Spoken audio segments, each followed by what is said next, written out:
hadith is like this.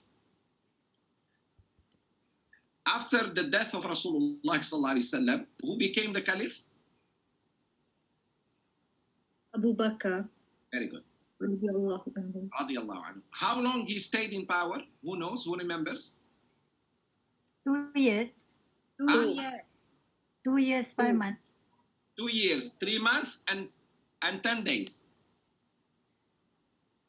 2 years, 3 months, and 10 days. What he did in 2 years, 3 months, and 10 days,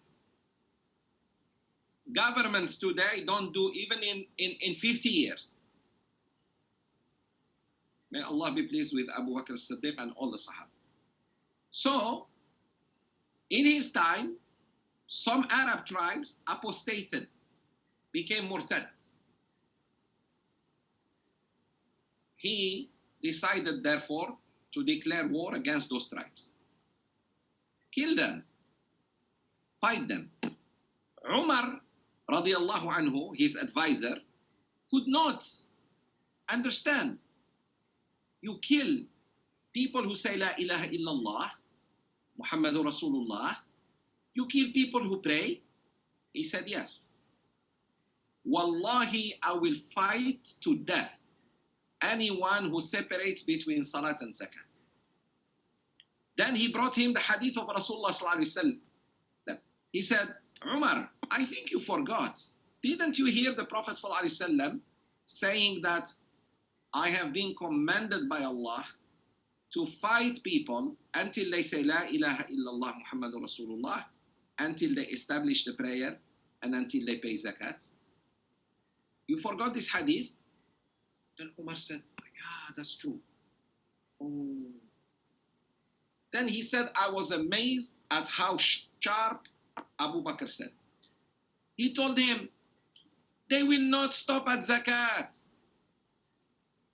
Abu Bakr, Umar, these people will not stop at, they will not be Islam anymore.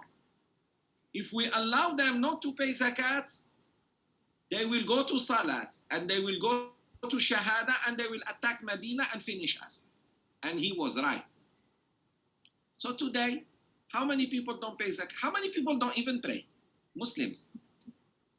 So what's the hukum of those who don't pray? If we come to really practice Islam, we fight you for not paying zakat. Because apostasy, one of the apostasy is to destroy one pillar of Islam. And zakat is a pillar. Fasting is a pillar. Hajj is a pillar. Salat is a pillar. And shahada is a pillar. Once you hit one pillar, there is no building. Once you hit one pillar, only one pillar, the building will collapse. People today, what do they tell you? But there is no compulsion in religion. You need to understand this ayah. La ikraha fi din means there is no compulsion in embracing Islam. Once you embrace Islam, you are responsible to fulfill your duties. Listen to this. There is no compulsion in marriage. But once you say, I do, and you marry someone, you tell him or her, I'm not responsible towards you. I married you just to play, I love you, you love me. You go start having babies. You sister, go start prepare some food for your husband. You brother, go make money and bring to the family. You understand or not? If nobody should force you to marry, but once you marry, you stick. You stick to it.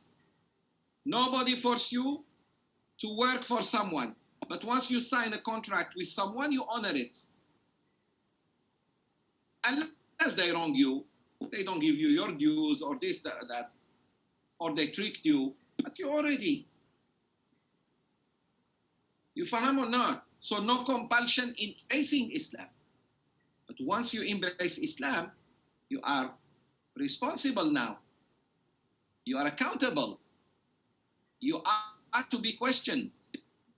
You call yourself Muslim, so today you are Muslim, tomorrow you are Christian, after tomorrow you are Yahudi, day after tomorrow you are Chinese, Gong Si Fa Chai. You have to stick to a religion. You said La ilaha illallah, Muhammad Rasulullah, you pay zakat. You said La ilaha illallah, Muhammad Rasulullah, you have 5 daily prayers to pray.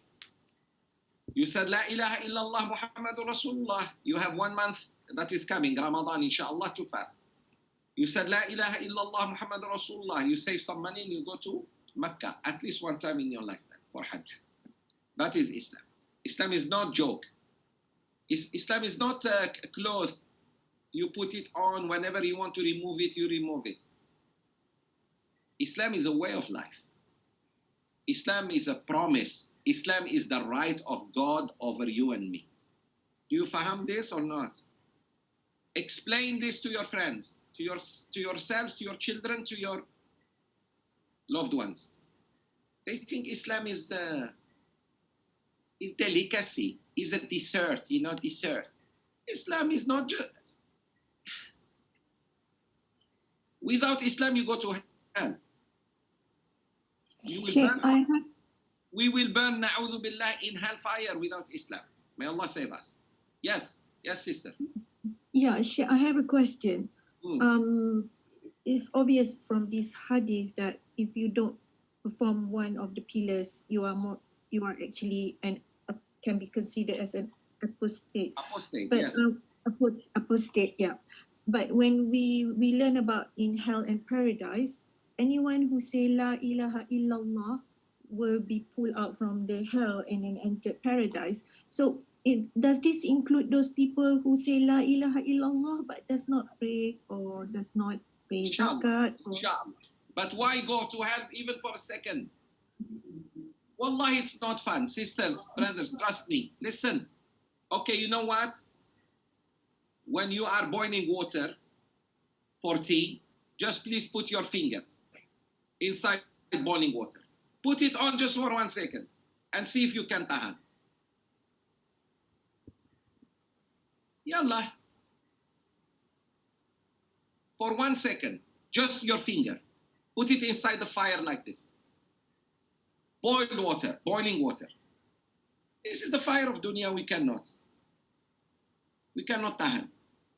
So why someone will go for I don't know how many centuries until Allah takes him out? Why? Why don't we just practice Islam and hope for the best? That's it. That's it. Very simple. Zakat. If you have money, you pay zakat. If you don't have, you receive zakat. Fasting. If you are healthy, fast. If you cannot, there is kafara.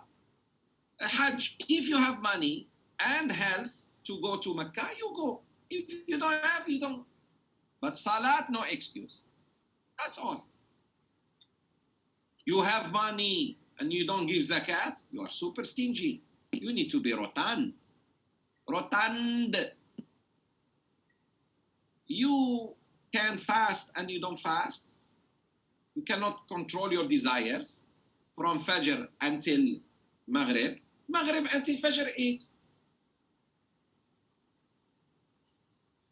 You have money and you don't go to Mecca once in your lifetime, only 1 time. And then you don't want to be punished in hell and you want to enter paradise. How? Be rational, be reasonable. You want to go to Jannah? There is something to do. You don't want Allah to punish you with Naraka. There are things to do. Shahada, 5 daily prayers, zakat, fasting Ramadan, and going to Hajj. In return, Allah gives you eternity in Jannah. You want Jannah and you want to be safe from Jahannam without doing these things? No. So we need to be also, reasonable people. Go spend 1 night in a good hotel. 1 night. See how much they charge you. 1 night. Go to any nice hotel and tell them, how much is the night, please? They shock you. That is just one night. Allahu Akbar. One night. You sleep, in the morning you eat breakfast and you go.